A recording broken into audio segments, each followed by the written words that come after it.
Installation of the capping rail as we start to come to the end of putting all the external pieces to the ship. All the inaccuracies are now starting to magnify themselves, and so there's going to be quite a challenge to lay out the capping rail. Now, what is most important is pre-painting all of the parts as we put them on now, so that you don't have to go back.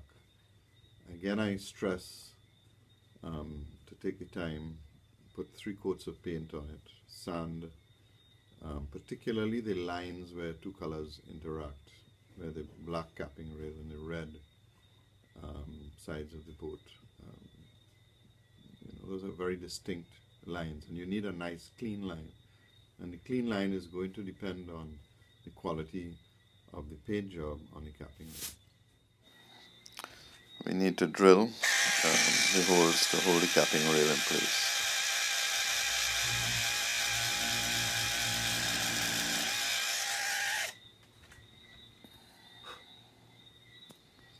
These are special dowels that I had made up prior to this.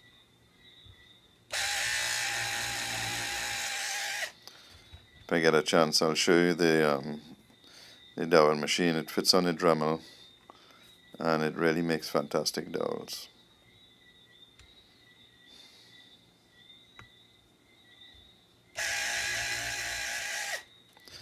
You need lots of dowels to make sure that the capping rail is fitting exactly where you want it to sit.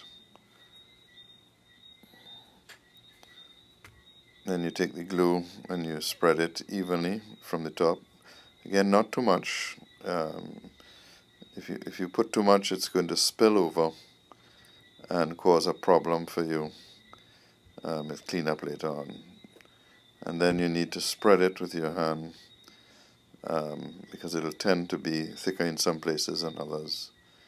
And this way you get a nice even spread right across the entire capping rail.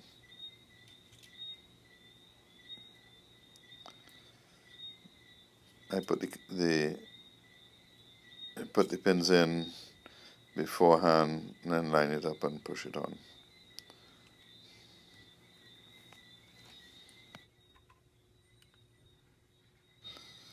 Again, take your time to line up the holes. You see the difficulty I'm having is that tells you that it's actually bending a little bit, so the dowels are pulling it in place, and it's probably not got the exact shape as the rail, which is why it gives you a little bit of trouble. And then you'll actually need clamps to go back and hold these in place where the dowels want it, because it's going to be pushing against the dowel.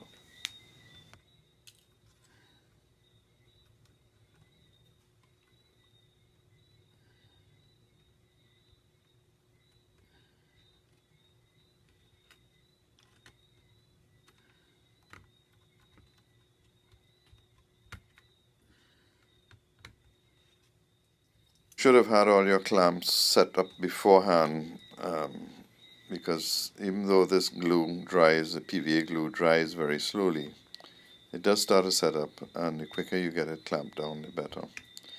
So you put the clamps to pull them down, and then you look at the alignment to make sure it's exactly where you want it.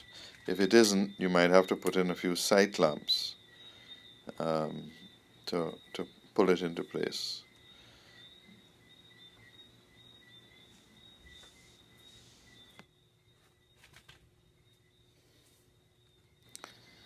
And then at the back you're going to struggle to get a clamp to fit, because there's no nice window available. It looks very nice in this video, but that clamp flew off at least 4 times before I got it to sit. Thank God for instant retake.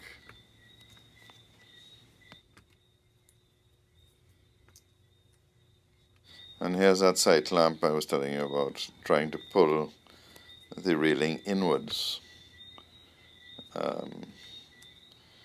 It obviously didn't do a perfect job, but I'll have to figure out a more creative way to do this next time. The top piece was much easier to do. Again, the only key point here is to make sure that the large opening fits close to the stem, which is the bowsprit. And you need to put the bowsprit in. I actually made this bowsprit up, and it's the correct size, just hasn't been taken down as yet, to make sure that everything fits there.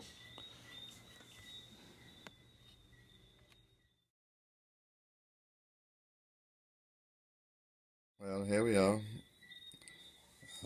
Cap rail on. I still have to clean up the edges, but the lines really look good.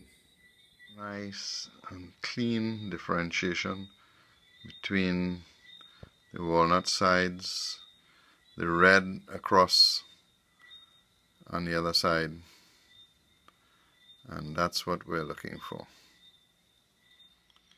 A little bit of white board showing there. We'll have to get that either sanded off or touch it up with red. And no glue at all came through.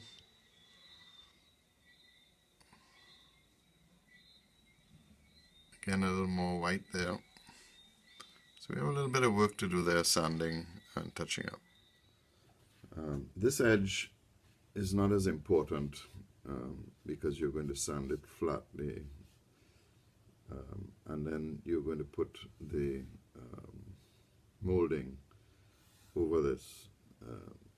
So really, the only edge that's important is this one here.